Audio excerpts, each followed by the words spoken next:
Hi, hello, welcome to the show. What's up? Yes, I'm again wearing my Jeffrey hoodie because literally I am just obsessed with hoodies. For some reason, this winter is just hoodies and sweats. I mean, jeans too, but like mostly hoodies and sweats. Like, I don't need to wear a t-shirt. I can just put a sweat shirt on and I'm good to go. And this is just so warm. I just love being in. I just love sweatshirts. It's the one favorite thing about winter and the cold is the sweatshirts. I love sweatshirts. Or hoodies, sorry. Sweatshirts, hoodies, whatever. Let me take a sip of my coffee before we get into the tea of Riverdale, episode 8, which was titled, because I don't remember, In Treatment with Miss Burble. Who are you? Why are you here now? Where did you come from? Now, in all seriousness, it is very odd that she just appeared out of nowhere. Like, I mean, you think, we would have had guidance counselor session, in like season 2, season 3, not until season 4, because I mean, shit happened season 1, season 2, season 3, now season 4, and now we're finally getting a guidance counselor moment. I don't know where she came from. I don't know her backstory. I don't know whether to trust her or not. I do like a lot of the things she said, but when it comes to Riverdale, and even if, I don't know how many episodes she's in and stuff, but like, even if it's one, it's still that whole, I don't know if I trust you or not, so therefore I take everything you say with a grain of salt, but also a lot of what she said, she had some valid points, so I wrote it all down so I'd remember it. And I'm also going to try and include in this Betty talking about all her mom has done to her over the years, and also Veronica talking about all her dad's done, because that was a lot to like write down, and I really want to include those scenes of them just, talking to their parents, because like, oh, so you joining a cult, that was in my best interest. Not mentioning to me that you weren't actually brainwashed the whole time. You were just undercover with the FBI working with my long-lost half-brother who I thought was dead. That was in my best interest. You're a child. I was protecting you. And explain how giving away my college fund to the farm was part of that. That was before, when I was under the influence of Edgar. How about when you didn't tell me that I had the serial killer genes? Or when you had Polly committed to the Sisters of Quiet Mercy and didn't tell me where she was? Or when you had me dragged off to that evil nun hellhole because she did, Mrs. Burble, where they force-fed me drugs against my will. But hey, at least they were fizzle rocks and not birth control, because is God forbid. Context. You ever realize that maybe I started taking birth control because I didn't want to have a baby at 16 like you or Polly? I didn't want to be like the two of you, pregnant and married to a murderer or a cult leader or both. I'd hoped I'd raised you to be smarter than us. And no offense, Mom, I am. Being proactive is being smart. And you're acting so naive, like you didn't think I was having sex. Jughead and I sleep in the same bed. She's too young to have sex. She doesn't know what's good for her. You are so hypocritical. I was fine taking care of myself when you abandoned me for the farm. Yet you keep treating me like a child. Oh, so that's a crime now. A mother wanting to protect you. But not for the right reasons, Mom. Forget about college and sex and the serial killer genes. Think about everything that you have done to me. That is what I'm going to be unpacking for the rest of my life. So you either start treating me like I'm an adult, or I will not be in your life. Yes, actually, I got in. Congratulations, Veronica. If I'm not mistaken, that was your dream school. It was. Now it's my nightmare. Aren't you proud of this milestone achievement? No, I didn't achieve Harvard. Once again, my father meddled in my affairs and apparently bought my way into their ivy-covered walls with rum, threats, money, charm. Who knows? It's humiliating and infuriating. Infuriating because he didn't think you can do it on your own. No. Because now I'll never know if I could do it on my own. Is it possible he was actually trying to just help? My father has a bank vault for a heart. He did this to prove he can and always will control me. And do you feel this control is him punishing you for something? Was King Lear's ego gossamer thin? Yes, this is what he does. He fake sold me 2 businesses and then conned me into running them, successfully, might I add, then charged me protection. He lured my boyfriend into crime and then tried to kill him in front of a crowd at an illegal boxing match. He had my mother arrested, and the pièce de résistance, he brought his secret, illegitimate daughter back to Riverdale to try and make me jealous. Well, blow winds and crack your cheeks, because Veronica Luna is no one's Cordelia. I know this is a TV show, but I think a lot of people can relate maybe to this relationship between Betty and Alice. I mean, I kind of felt where Betty was coming from, you know, like when Betty talked about, I was fine on my own when you were away at the farm and all that stuff, working for the FBI and being brainwashed. I was fine, you know, and I don't want to get too much into my past, but like it made me think about my past. And a lot of the times when I was younger than Betty is and stuff, but a lot of times when I was left alone and no parents were around and it was just me in a house by myself for days and stuff, or, you know, hours, whatever it may be. So like, I don't know, that scene between Betty and Alice, I really resonated with, especially when Betty was just telling her all the things she's done to her over the years and how that's what she's going to be unpacking for the rest of her life. And I felt that because there's so many things that have happened to me in my past and my childhood because of my parents that in that moment, it felt like that's me wanting to say everything to my mom and dad about what they put me through over the years and how it psychologically fucked me up. So I really just resonated with that, you know, of course not the same situation, but I resonated with those real emotions and those real feelings and how Betty feels like you're the one that's suffocating me. You're the one that has made me this way. You know, you're worried about me having sex because what? I might get pregnant at 16 like you did. But like Betty says, she doesn't want to be her. She doesn't want to be Alice. She doesn't want to be Polly. She wants to be better than them. And she is. You know, like she said, being safe, being proactive is what she's doing. You know, she has birth control. Of course she's having sex. She has a fucking boyfriend, dude. They live in the same house when he's home on the weekends. She goes up there to visit. You know they're having sex. Why not just be happy she's at least using protection instead of nothing at all? But I get where Alice is coming from. But like, yeah, Betty's right. You know, you think you're trying to help me and you think you're doing the right thing, but it's the right thing in your head. To everyone else, it's like me, meaning Betty, it's not the right thing. But in your head, Alice, it is the right thing. And that doesn't make it right for me. And it all came down to, I mean, I knew this was what it was about. I knew it was because Betty's her last kid still around. I mean, yeah, there's Charles, but she doesn't really know him. She's lost a lot of time with him. They don't have, you know, that relationship her and Betty do. She lost Polly, you know. And so for the longest time, she's only had Betty. She lost Hal, you know, of course, that whole situation. But like, she only has Betty. And I think she's just, like even the therapist said, she's trying to hold, or guidance counselor, she's trying to hold on to her as much as she can. Like why she gave away her college money is because she doesn't want Betty to grow up. She doesn't want her to leave her, you know, and all that. And Betty says, you know, that's just part of it. You know, that's something that happens. You grow up, you leave home, you go to college, stuff like that. It's gonna happen no matter what. But either you change or you're out of my life for good.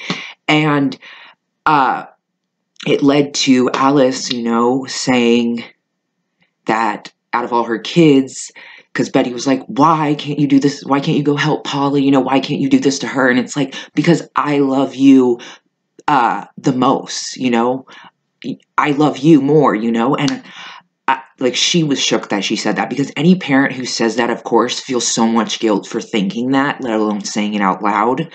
But literally, Betty is her everything. Betty is her everything. It really is. And I think she's so scared of losing Betty that she's trying to hold on, but it's making things worse. Meaning Betty is getting more and more annoyed and wanting to get away from Alice as compared to Alice thinking, oh, it's going to bring us closer. No, you know, you got to let the reins go a little bit and just hope that she makes the right choices and she comes back. And of course, you're her mother. And she even said, I love you the most too, which I really loved, because Alice actually didn't open her mail and she actually didn't give away her college fund, or at least she gave her a check for 5,000, I don't know. I mean, I guess that's how much her college fund was. I don't really remember. But so she got that back. So Alice, is, trying to make strides and stuff and make a difference. Like, I love Alice and Betty, I really do. And I felt for Alice. I really felt for her. I mean, I think any parent can feel for her because when all your kids leave the nest, you think, oh, when they're 18 and we have the house to ourselves, will be so nice. And then they leave and it's like, it's so quiet, like, it's so empty, like, what do we do, I think a lot of parents go through that, and so for her, even though she has FP, it's like, this is her daughter, this is her only daughter, her only kid she has left that will still be around with her and still be, who still loves her and, isn't totally screwed up in the head, and she's, trying so hard to make sure that doesn't happen, but, she doesn't go about it the best ways, so I did feel for Alice, but that was really a nice moment at the end, of Alice not opening her mail and giving her the check, and, Betty saying, I love you the most, too. It was really beautiful. It was really beautiful. Okay, let me pause this real quick, because I want to talk about things in order, and then get into everything, because I don't want to be all over the place like usual. Okay, the first thing, because like I say, I write lists of all things, but the first thing on my list is, okay, so we all know there's this fucking weird creeper. I don't know if it's someone, there's no way that literally someone is standing outside these houses for 6 hours or more and no one sees them. There's no fucking way. So this camera has to be positioned somewhere. But as we all know, right before Halloween, these VHS tapes started to show up all over the place, and it was like 6 hours of footage of just outside Betty's house, like from across the street. You could see like their front of their house and everything, and that's all it was, just footage of their house. Betty, Archie, Veronica, Pops, Cheryl, that, and so that subsided, and then now come, another round of VHS tapes, only this time the camera is way closer, like almost to the front door close. So clearly it's again like a 6-hour video of just footage of the front of the house, which is weird. You think 6 hours of footage would show someone coming in and out or something happening, but so, like, it's super close, like, literally to the front door, so obviously there's a camera out there. They need to maybe start searching for, like, cameras. They need to get some equipment and see what's around, check their fucking house. Because, to me, whoever this watcher is, Charles or Chick, honestly, it could be someone we least expect, but I'm going with Charles because, hello, he's an FBI agent. He has access to this equipment, which anyone could buy stuff like this, little cameras to place and film people. But to me, he's an FBI agent. He has access to this equipment. He's great at surveilling. So what makes you think it's not him placing these cameras, And I mean, he is around Betty's house a lot, which is right next to Archie's. And it's also Jughead's house along with Betty, well, it's Jughead and Betty living there, So it's perfect. When Charles is at the Cooper house, he could be doing the camera thing, placing it closer, and then he could do it at Archie's without anyone really thinking anything because, oh, Charles, he's part of the Smith-Cooper household. Okay, then nothing odd about that. So he kind of, like, has access. And I just think of all people, I mean, Chick's locked up, so obviously it's not him unless he has some way to get in and out. He's not fucking Hiram Lodge. He ain't that fucking powerful, and he's not that great, so please. So it can't be Chick. So my guess is Charles. I believe it's Charles that is leaving the tapes. Because first off, we don't know how long he's been in Riverdale. We really don't. We do not know. Because Chick's been here a while, but Charles hasn't, or so we think. Because if Charles and Chick have been working together this whole time, then when Charles or Chick showed up in Riverdale, I bet Charles was somewhere right there with him, maybe watching, like the watcher. Because if they were working together, I mean, where was Charles when Chick was trying to infiltrate the Cooper household as Charles, when really he's not the real Charles? So, like, so that always, like, is curiosity, because even Betty's like, why is he, like, still here? Like, he's helping FP on, like, cases, but I don't see any cases. And, like, what cases are you working on? Because I'm not getting any clues about these cases that he's doing great work and helping you with. Nothing seems to be getting solved, at least. But, yeah, so I think it just, a lot of things don't add up about Charles, his sob story. He's working with Chick. You know he has to murder the serial killer genes, which is kind of odd because if he's FP's son and Alice's son, but yet Hal has the serial killer gene, then how did Charles get it? Because I understand how Betty got it because Hal's her dad and he had the serial killer gene. But how did Charles get it unless Alice also has it or FP? Which I'm guessing FP doesn't. That'd be the weirdest fucking thing. If they actually said he did, I would be like, no, that's just stupid as fuck. But like, so either Alice has the serial killer gene too, or Charles lied for part of his plan, or there's something we're not being told, or something we haven't figured out yet, because it's not adding up. And I know things in Riverdale don't always add up, but this is something that's very odd. Like, how do you explain him having the serial killer gene if only Hal had it, meaning that's how Betty got it? But Charles isn't Hal's son, unless he is, but he's not, because we know he's not. I mean, I don't know why they'd keep going on with he's FP's son if he's really Hal's. It just wouldn't make sense, you know? Like, you know, another thing that kind of gets me is, like, what if, like, Chick was the one in that cabin? Like, I know it's not true. It was Hal, you know? But, like, how crazy would it be? Remember, like, when the Black Hood first started in, like, season 2, and he had Betty go to, like, that, abandoned house where that murder first took place, and there was that one survivor, remember, he was the janitor at the school, and, she went into the house because, you know, the Black Hood was telling her what to do, and he tells her to put on the mask so she can see who she really is, and then there's someone in there and she runs out, and I'm thinking, like, what if that was Charles?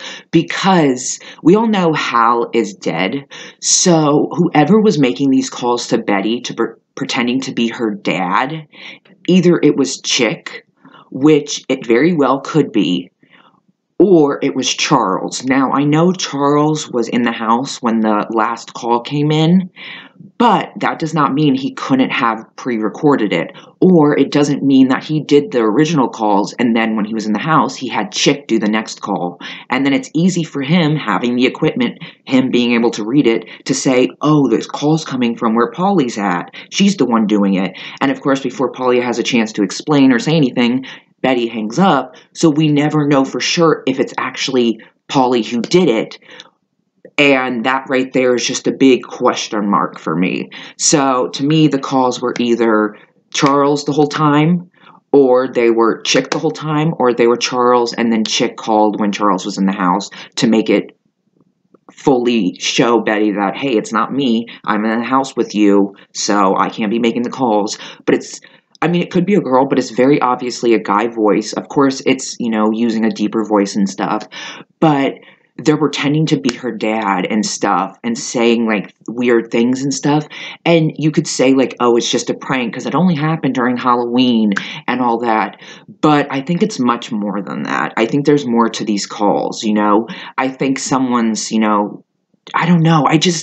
Someone's definitely trying to mess with Betty and trying to make her believe maybe she, like, her dad really isn't dead, or make her believe, like, hey, you have this in you, like, just own up to it and become a serial killer. Because whoever is messing with her, I feel like it's bigger than just a Halloween prank. I mean, you got the Watcher and then this caller with Betty. I mean, it could have just been a Halloween thing, but I think it's more than that. Sorry, my phone went off. I was like, what the fuck? Okay, so that's what I want to say. So, like, the VHS tapes, like, I can't believe how close it is now. Literally their front door. Do you realize, that's what I want to say. Do you realize that whoever this Watcher is, they could have been watching you for years. They could have so much footage. They literally could have footage of every bad thing you've done, everything that you've covered up, everything that you helped cover up, everything that you've been involved in, everything that you've done in the past 3.5 years this show has went on could be somewhere recorded in a house. Like, literally, yeah, right now we're just seeing, first we seen the front of the house, you know, and then it got closer to right in front of the front door almost. And it's like, what's the next step? Are they going to start showing, oh my God, what if the next step of the VHS tapes is footage in their house? Like, either footage of this person walking around filming in their house, touching certain things and stuff, or it's footage of them in their house, but they don't know, like, there's cameras and they're watching them. And that's the next tape they get. I honestly think it would be kind of way cooler if the next set of tapes they got, since already these second tapes are so much closer to the front door, you're thinking, what's next? Going in?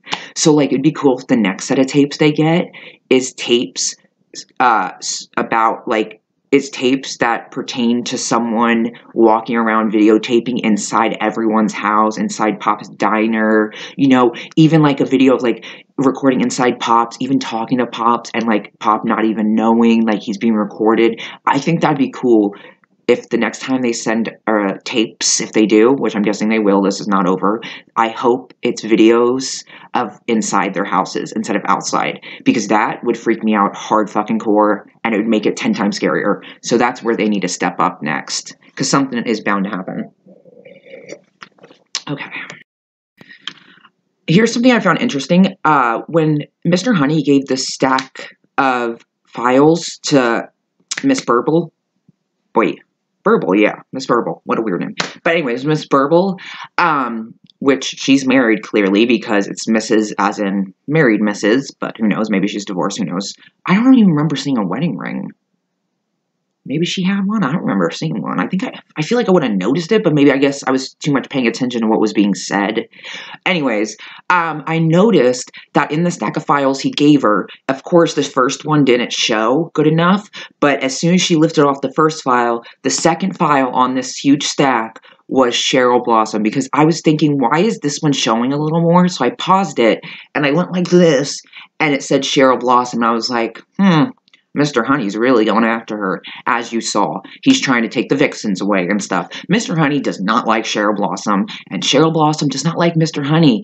And Mr. Honey, Cheryl's going to kill you. No, but do not mess with Cheryl Blossom, even though she's kind of in the midst of having a breakdown, which, I can't wait to get into all the Cheryl things. But yeah, Mr. Honey is just really going for Cheryl. You know, he don't care about the traumas you experience. He don't care about the deaths you experience. He don't care about shit like that. He is just trying to punish you and using the excuse of, well, that's the reason why I think you need to see the guidance counselor for her to decide if you're mentally fit to run the vixens.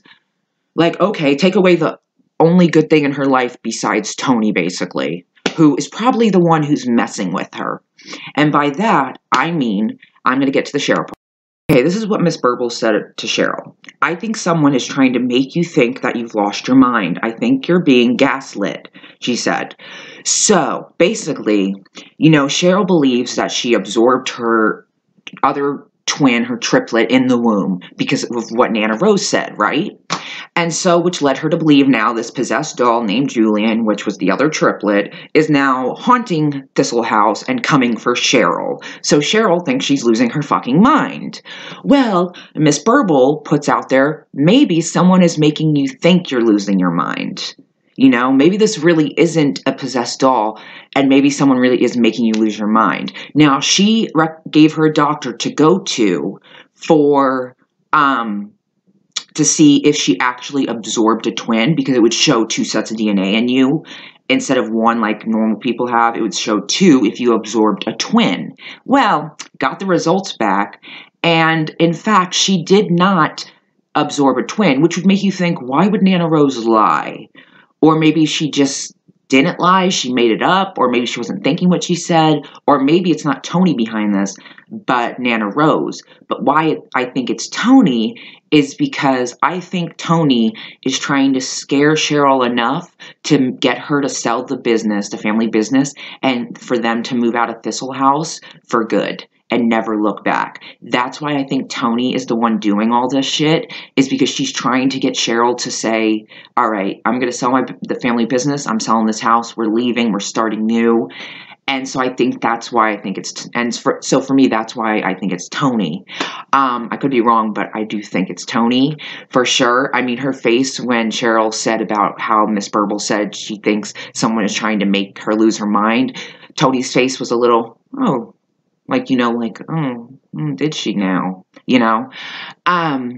But the one thing, and I want to search him to make sure. Hold on. Okay, so I just searched because on Cheryl's paperwork, it said that you know, because the doctor that Mrs. Burble recommended she went to, you know, who could tell her if she absorbed it, or he, you know, or maybe it's a she, could tell her if she absorbed her triplet or not, you know, and it said Dr. Grady, and when I heard it, I was like, isn't that the guy who works in the morgue, who Alice would, like, bribe, you know, to get, like, the inside scoop and stuff, and even Betty and Jughead? But then I searched it, and it's like, there's no Miss Dr. Grady anywhere in Riverdale so far. So I don't know who this doctor is. I mean, it could be no one, but I just had to, like, put it down because, like, I want to remember this, Dr. Grady. Because if there's one thing I know, if I don't yet trust someone, I don't yet trust who they're referring someone to either, and then I therefore don't trust that doctor that they referred them to because I don't know him. Like, I searched Dr. Grady, did not see anything. Miss Grundy came up, that's it, but no Dr. Grady. So, like, it could be nothing, but I just had to write it down because I was definitely like, who is Dr. Grady? Who is that? The next thing I wanted to talk about is Hiram and Veronica. So now, I already fucking knew it. I already knew it. I already knew Hiram was going to have a hand in Veronica's acceptance into Harvard. Like, I literally wrote it down, and then as soon as it happened, I put, knew it, because I wrote it down, and then it literally happened, like, 3 minutes later, I think. So I wrote, knew it, but at least I kind of predicted it, you know, like 3 minutes ahead. But basically, because I was like, why would the dean of Harvard personally call you, of all people, to tell you you got into Harvard? Like, I just never heard of a dean personally calling someone unless maybe they're like, have connections or their parents put a lot of money into Harvard, maybe then. But just to like call Veronica and say, hey, I'm the dean of Harvard and I want to let you know you got in and stuff like that. It was definitely odd. So like, I was like, why would he call her personally? So, and I already kind of knew once she was talking to Hiram about it in his office before she went to school that he was going to do something. But then the dean says, tell your dad, thank you for the rum and all that stuff. And it's like, yep. Can't let Veronica work towards anything. She literally changed her last name to Luna so that she wouldn't be a lodge at Harvard. So she could just fucking leave the name in the past. But no, he had to put his hands, his dirty fucking hands, his dirty fucking corrupt hands into her dream instead of letting her work at it herself and get in on her own merit. He had to put his hands in. So now she says, fuck you to Harvard, because fuck you, Hiram, and living under your shadow, living in the version of myself that you want, and letting you control me. I am done with it. I look better in Yale blue, honey, so that's where I'm going. And he's like, no one rejects Harvard. And it's like, well, I did, because you had to put your corrupt, grubby little hands in. Like, ooh, Veronica told him off, honey. Like, Veronica, you know, like, Veronica and her dad are like, Veronica and her dad are alike in more ways than they realize. I'm not saying like murder-wise and evil-wise. I'm just saying as much as Veronica, you know, hates Hiram and like just does not like him at all. You know, just the way Veronica feels about Hiram. I totally... I lost my train of thought. Oh my god. Let me just see if I can get it back. Okay, apparently I forgot where I was going. But anyways, let's move on. So now this is some of the stuff that Mrs. Burble said that I really like. I like a lot of what she said, I have to admit. She was right on the money. And we heard this in the trailer for the episode before it came out, you know, of her saying to one of the people in the core, well, not the core four, but like one of the people in the group seeing her, she said to them, you and your, wait, what did she say? She said, oh, you're locked in a dance of death with your father, Veronica. Well, she said it something along that, you're locked in a dance of death, but we didn't know who exactly she was saying it to. It was Veronica, but I'm going to get into that. So this is what she had to say to Veronica, basically. Sorry, I'm getting comfortable. She said, you and your dad are obsessed with each other. Daddy issues? Question mark. That's fair to say. I think Veronica and her dad have this game of cat and mouse, that no matter how Veronica feels about Hiram, she always ends up just letting him pull her back in and letting him get under her skin. And until she stops that, he'll always have some sort of power over her. And even though she doesn't fully see it, you know, it is the truth, you know. Her, you know, as much as she doesn't want to be like her dad, she does have a lot of her dad qualities. Not all bad, I'm saying. It's just her and her dad do have that drive, do have that, you know, desire, you know, to do something. It's just Veronica wants to go about it the right way, whereas Hiram goes about it with power and money and killing people. So that's the difference. I was like, what the fuck is this? She goes on to say, your connection goes far beyond that of a typical father-daughter. It's primal. As a cosmic, he sees you as an extension of himself, which is why he'll never fully let you go. And you see him as your ideal future self. Now, he sees you as an extension of himself. I completely agree. I think Hiram sees himself in Veronica so much that that's why he's trying to push her to kind of, you know, let him control her and follow the path that he's kind of setting up for her. Even though it was already her path, he still has a hand in it so that he can still control her and hopefully get her to realize, you're a lodge, you're like me, this is what you're meant to do. So I definitely do think that. I think he sees so much of himself in Veronica, even though it might not be there, not all that he sees anyways. And so to him, he'll do anything to get her to see who she really is, even though it's not. It's just the version he's created in his head, because no matter what he does, she doesn't want to turn out like him, and she's just not a bad person like he is. She just is not. She's going to be successful on her own, you know, and she's going to do it the right way. She's not going to get her hands dirty. She's not going to murder people. She's not going to be like her father. It's just not going to happen that way. That's not what she wants. And that's one thing, I included it, but when Mrs. Burble said, and he's your ideal future, I didn't really agree with it, but I do agree with it in the sense, I think in her mind, even though she tries to, you know, ignore it and tries to, you know, pretend like it doesn't exist, and she says all these other things, not giving into what I think is really going on in her head, I think she has a little voice in her head telling her her dad future is going to be her future, even though she's working hard to make sure that doesn't happen, even though she believes it's not going to happen. I think maybe a little part of her does believe it could happen, that she could go down the road her dad is on, and that he could control her for the rest of her life. I think that is a fear of hers, and I think that's why, you know, Miss Burble said that, is because, you know, he's your ideal future self, and it's like, yeah, I think in the back of her head, without her realizing it, she has this fear of actually becoming her dad, and that's something she doesn't want.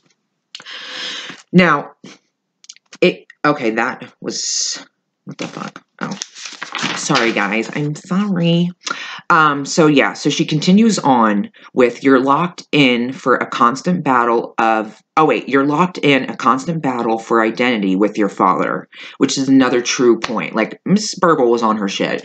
I mean, I think Veronica is trying so hard to find herself and have her own identity, separate from her dad, separate from her mother, separate from anyone. She's trying so hard to find herself, who she is, without all these other people trying to put their versions of her onto her.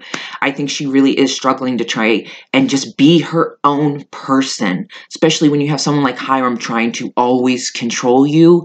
It's really hard to have an identity when you feel like you're always going to be Hiram Lodge's little puppet, or you're always going to be under his thumb. You know, it's hard for her to find her own identity, you know? I mean, she's a strong, independent woman who knows what she wants, but I also think, you know, it's her dad, of course. You know, that dads always have a special place in their heart. I mean, she was super close with him before she found out all the bad things he did and continued to do. But it's like, yeah, I just think at the end of the day, you know, it's her dad. And I think as much as she hates him, she can't help but also maybe love him a little, because he is her dad, and maybe it just wasn't all bad, but it is all bad now. Yeah. Okay, so she said that. And then she went on to say, you're driven by compulsive forces like love, sexuality, and obsession. To which Veronica was like, I've never stabbed my eyes out for a guy. So you're driven by compulsive forces like love, sexuality, obsession.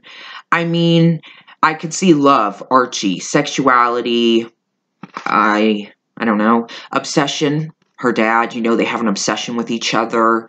They have an obsession with just doing this game. No matter what Veronica tries to do, she always gets sucked back into this game he likes to play with her. So I don't know about all that, but it only works if you actually want to walk away. Miss Burble said to Veronica, it only works if you actually want to walk away, because she told her, you know, you need to cut ties and all that. And Veronica's like, trust me, I've tried multiple times, it doesn't work. And Miss Burble's like, well, it only works if you actually want to walk away. And she's like, do you? And Veronica was like, yes. And she continued on saying, you may be his hubris. Wait, I want to search this word so I know what it means for sure. Okay, so how I said, you may be, Miss Burble said to Veronica, you may be Hiram's hubris, which I just searched it, and it means excessive pride or self-confidence. So Veronica may be Hiram's greatest pride, meaning his hubris, but he can't be yours or else he will be your downfall, which is 100% true. I mean, 100% true. He's literally almost everyone's downfall. Besides Penelope Blossom. But Hiram always just is someone's downfall, dude. Always got his hands in everything. And of course, Archie now is in business with him. Well, that one time, but trust me, it ain't over yet. This might be like a Jughead season storyline, but there's a lot more happening behind the scenes that we're seeing that are going to be continuing on, like the rec center. Ooh. I feel like something really bad is coming. Also, I want to say, that was smart to set up the tip line, which I knew he wasn't going to get rid of the mask. He threw it in the trash. Yeah, you're done with it. Boo fucking who, that's a lie. Because what are you going to do when you get those calls? Wait for the cops? No, you're going to fucking dress up, put on your mask, because you know his anger comes out. But, like, what scares me is that the tip line is that knowing that Archie's the one there and he's listening and he's the one who has this hero complex, as people are saying, and you know, Dodger and them know that he's the one in the mask. I feel like they could call in and set him up, you know, oh my God, someone's getting attacked or whatever, you know, or that call that just happened, which sounded really real, so it could be real. But, like, I feel like with this tip line, they could easily, like, Dodger and them or whatever, or his family could easily set Archie up, thinking, oh, he's going to go help this kid in trouble, but really, he's about to get killed or jumped. So that's the one thing about the tip line I don't like, is it sets him up to be lured into a trap. And if that happens, bitch, I just predicted that shit. Predicted. So, sorry, let me continue on with Veronica, and then I'll get into Archie. She says, you're locked in a dance of death with your father, Veronica, which is true. I mean, they've been playing this fucking dance for as long as Hiram has come into play. And, I mean, you know, for someone who loves his daughter so much and wants to be close with her and wants her to see her real self, you sure don't do a great job of showing it. I mean, maybe in your mind, this is how you show it, but I think Veronica's showed you enough times that this isn't how you show your love. Okay? This is how you show your power and control, which is what she fucking hates. You can't just not work hard for anything and get everything handed to you, Hiram. You might want that, but Veronica doesn't. Okay. So, she goes on to say, so my last question is this. Who's leading? Him or you? Now, Veronica, you know, said to Hiram when she was, like, going at Hiram, I was like, bitch, yes. Because, oh, my God, the first rum he ever made that he put in that case, she fucking drank a cup of it. Woo!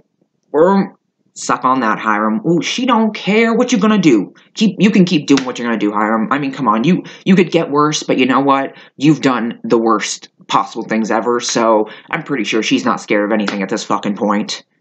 Yeah, so, who's leading, him or you? But what scared me, like, not scared me, but made me nervous, is that, Veronica, whenever she said that to her dad, she was like, my guidance counselor, you know, said something interesting. I can't remember if she said her name. I think she did. Said something interesting about the dance of death. And I was like, oh my God, she literally just told her dad, who just told her all this shit, that she literally just, like, even though she just said, my, guidance counselor said of the dance of death, Hiram's going to be like, this bitch is feeding shit into my daughter's head and I don't like it. And soon she's going to end up dead or missing.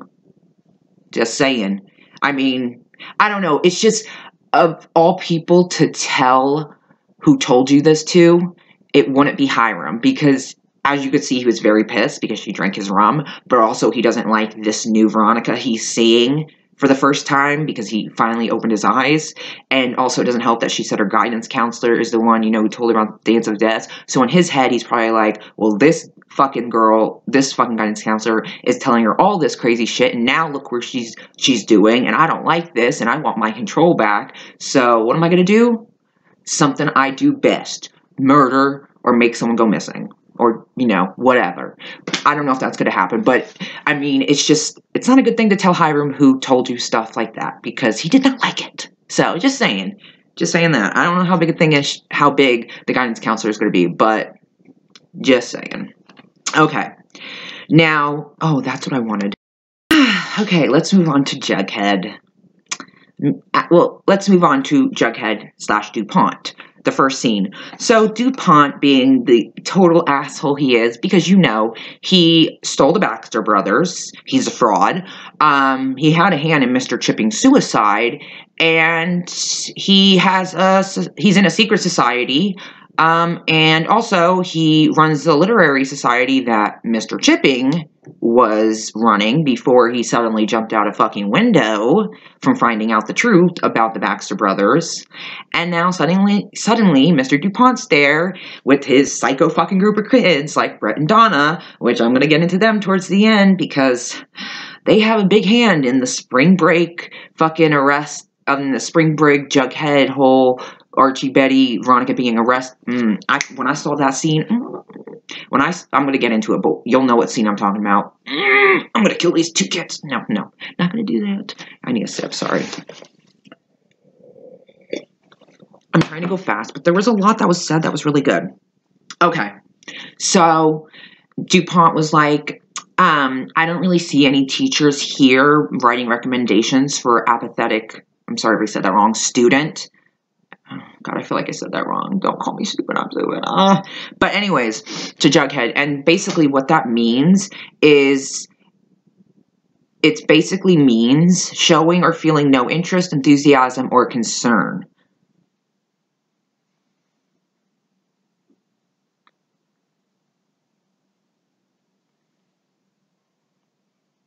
I think you're just mad that he's trying to, expose you, bitch. Ugh, I hate DuPont. Fucking douchebag. You know what? First off, he hasn't even been here that long to fucking be in good terms with the teachers, so suck it, bitch. And with you being the Mr. I created the Baxter brothers, I made Stonewall Prep what it is, you probably have all the teachers under your fucking thumb to write and say and do whatever they fucking want. I hate DuPont. I can't wait till he gets his demise. Alright.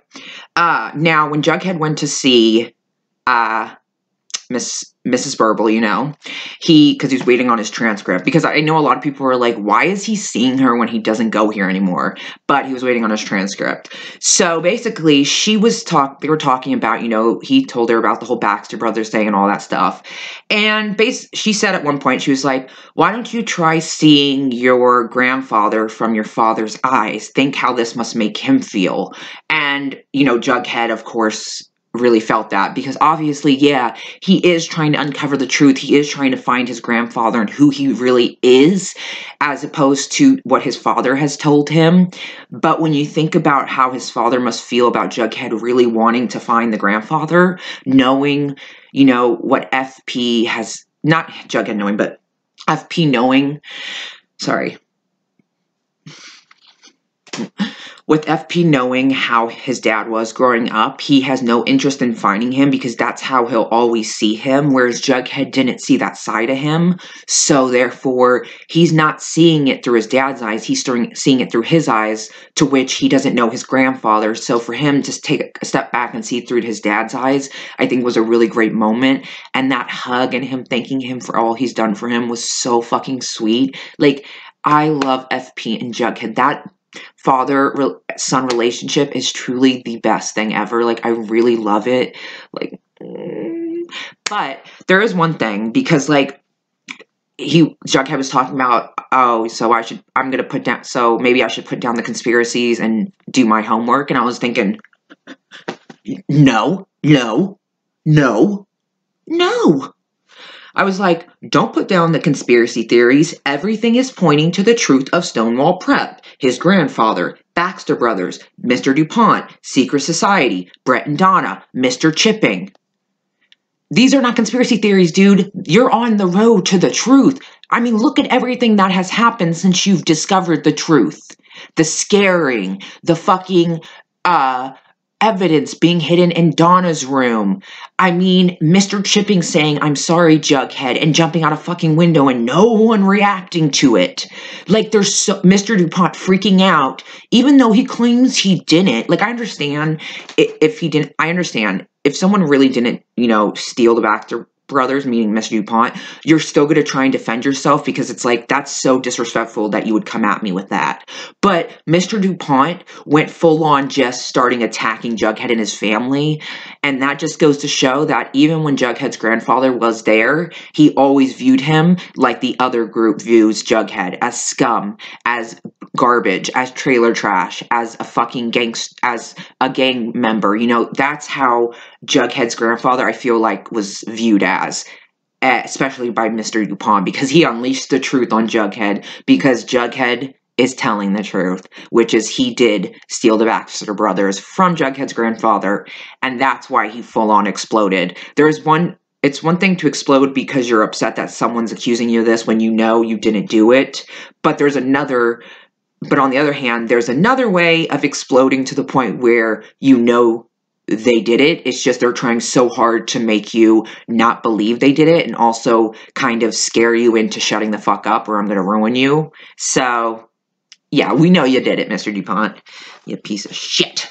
But anyways, so yeah, don't put down the conspiracies, because it might lead to your demise, but also let's find out the fucking truth, because I want to know the truth. We need to know the truth, okay? Like, Stonewall Prep, who knows how many secrets are hidden in there? I mean, it's just literally a psycho school. I'm sorry, it's a fucking psychotic school. We've only seen, like, of course, the literary society group that Jughead's in, and we've seen Mr. Chipping, Mr. DuPont. We've seen the headmaster for a second when Donna was, sob story. Oh, you fucking, Brett and Donna, I would like to kill them. Okay, now I wanted to get into some interesting shit, because this was really fucking interesting to me, how all these people died in either a jet accident or a yacht accident or an automobile accident. It's very fucking odd. And they were all part of the literary society that Jughead is now part of.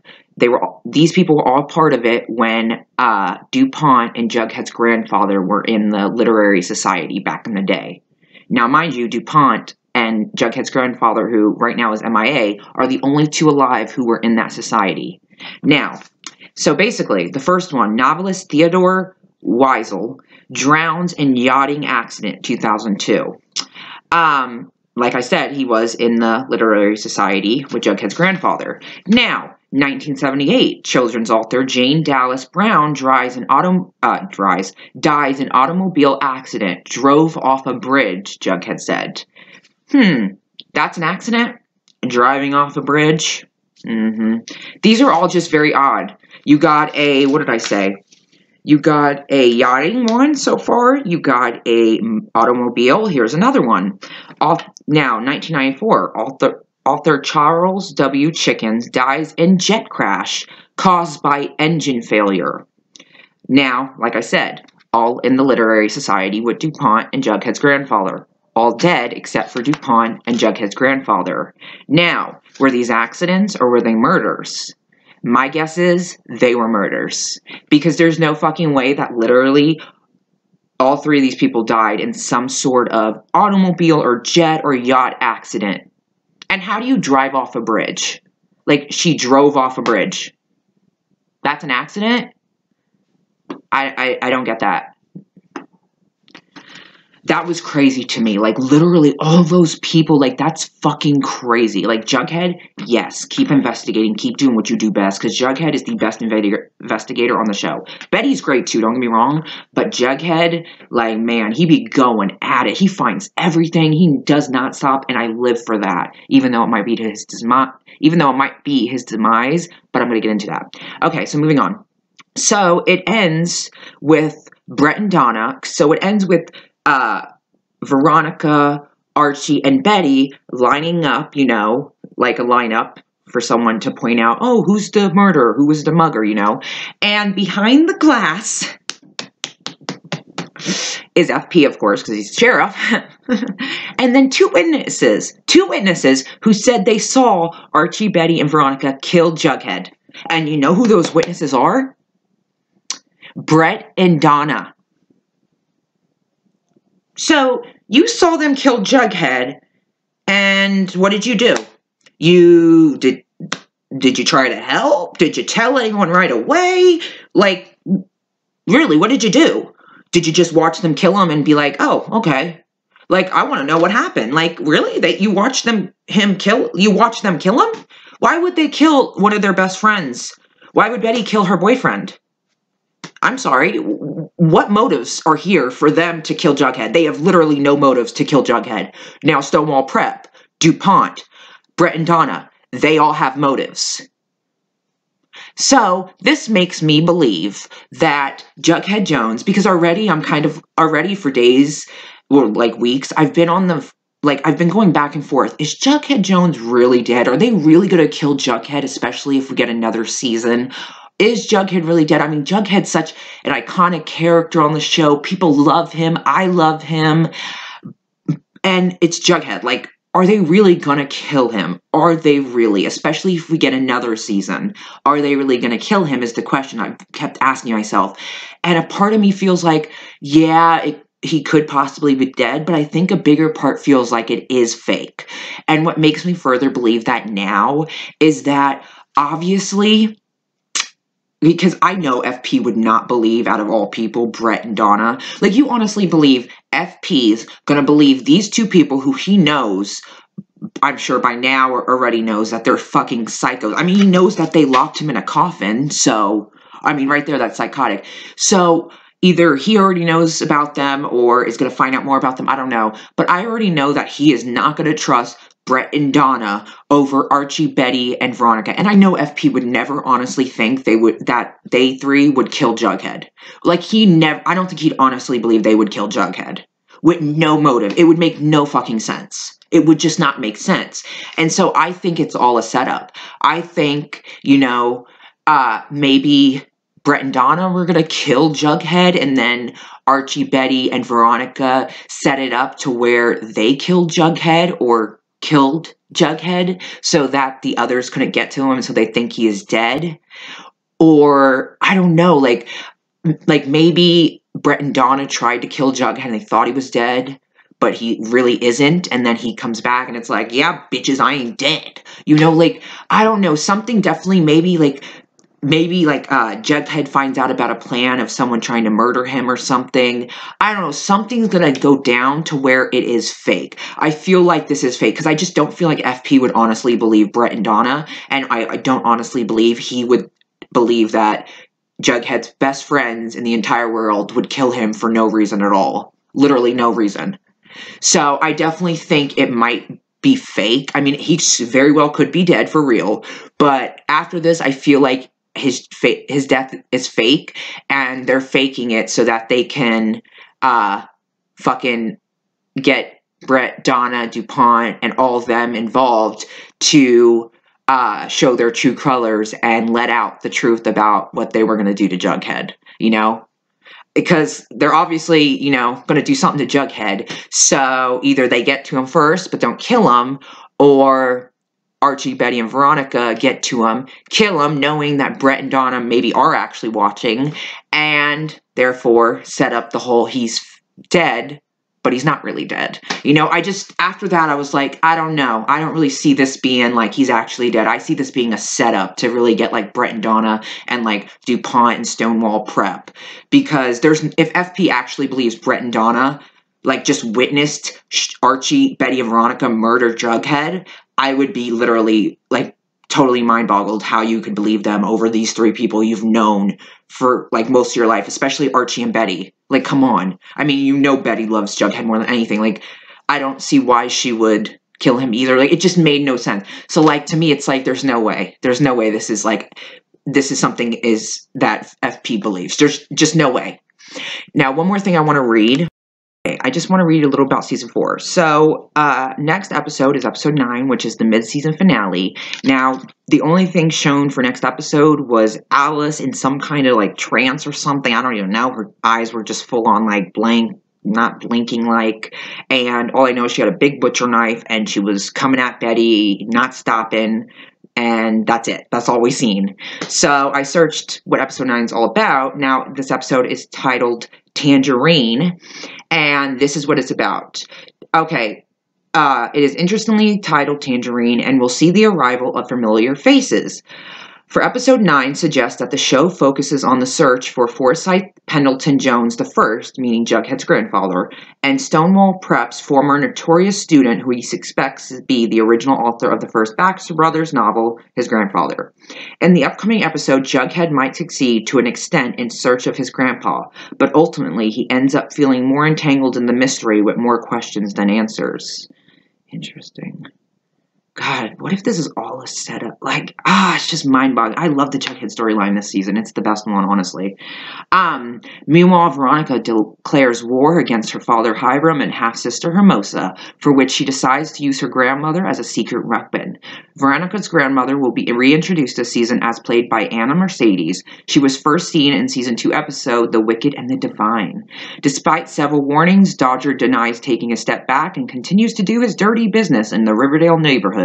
Therefore, in this episode, Archie seeks F.P. Jones, the sheriff's help, to get rid of the problem once and for all. This is not going to end well.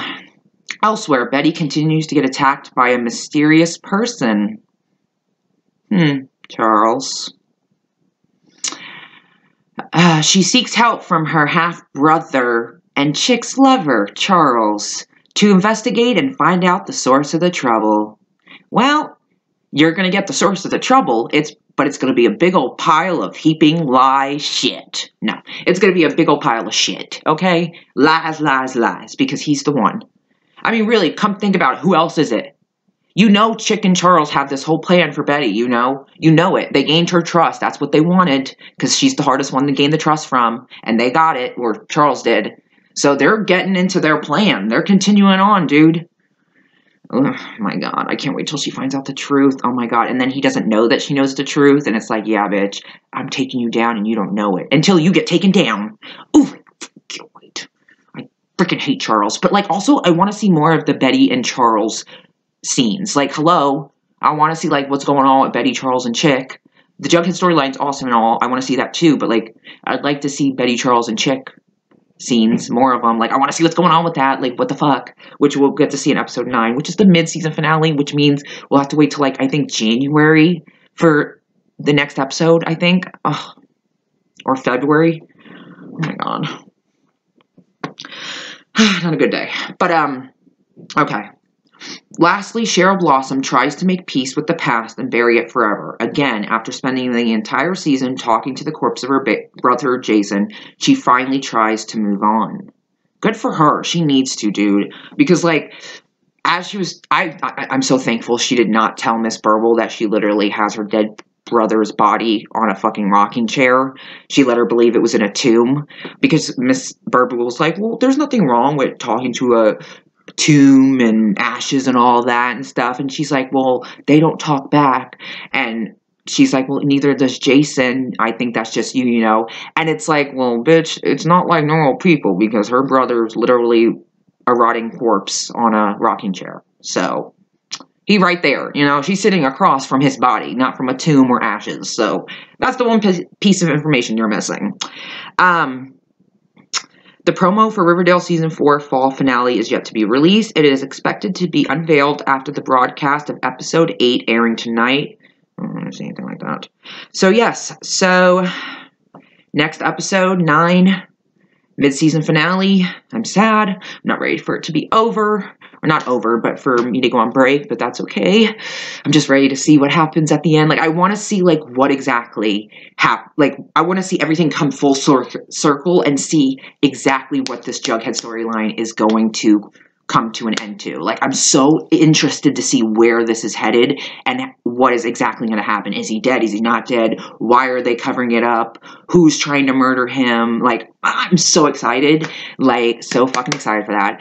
But yeah, that's all I wanted to talk about Riverdale. I also, oh, wait, where is it? I also wanted to say, for me, I just put this down, but I was like, maybe for Archie, when he puts on the mask, he's allowed to be whoever he wants and make his dad proud. At least I think that's how he sees it in his eyes. Because putting on the mask, you have that animosity. Oh my god, I can't fucking say it. I'm sure I could if I tried, but whatever. Anyways, so yeah, I kind of feel like that. And also, I wrote down all the case numbers, which was weird because for Elizabeth Cooper and Alice Smith, their case number was 65B. But then for Archie, it was 70. For Cheryl, it was 72. For Veronica, it was 75. And for Jughead, it was case number 77. So I'm curious as to why she put for Elizabeth and Alice, or Betty and Alice, 65B as the number. I'm intrigued. I want to, like, look that up as to what that means, because it intrigued me. But I wanted to, like, write down the case numbers. So, I hope you enjoyed this video of Riverdale. I really enjoyed this fucking episode. Like, DuPont is really pissing me off. And that Brett and Donna scene in the fucking police station, ugh, I cannot wait to see them go down in flames. Literally, Stonewall Prep. I want it to be destroyed. And DuPont and fucking Donna and Brett. And I mean, of all people to see the murder, it's Brett and Donna. Yeah, okay, what are the fucking odds? Unless you're watching them. You know, like the videotape, you plant it in the room, you fucking disgusting fucking creeps. Ugh. But then again, it helped them get to the headmaster before Jughead did. So win, I guess. Oh, it's so frustrating, but like, oh, I love it so much. So yeah, that's all I wanted to say. Also, Cheryl, now knowing that someone is trying to make her think she's losing her mind, she is going to make sure this person fucking regrets it. But what if that person's Tony? And when she does find out if it is Tony, how's that all going to go down? I don't know, but seems like she's moving on next episode, so who knows? We'll see how it goes, but you know she's not going to stop to find who's trying to fuck her up in the head and trying to make her think she's losing her mind. Cheryl does not stop till she finds the truth of what she needs and till she gets what she wants. You know, Cheryl doesn't stop, bitch. She wants to know who's fucking messing with her, who's trying to make her think she's crazy. She will find you. She will. And you will regret doing it to her. Like, this is Cheryl Blossom, dude. So just remember that. But yeah, I hope you enjoyed this. Sorry this was so long. I can't wait for the next episode. And then we gotta wait a little bit. And then come episode 10, and then we get closer and closer to what happened to Jughead on spring break. So yeah, I'm super excited. Oh, my brother's coming. So I hope you guys enjoyed this video, and I'm gonna go. Peace. And yeah, that's about it.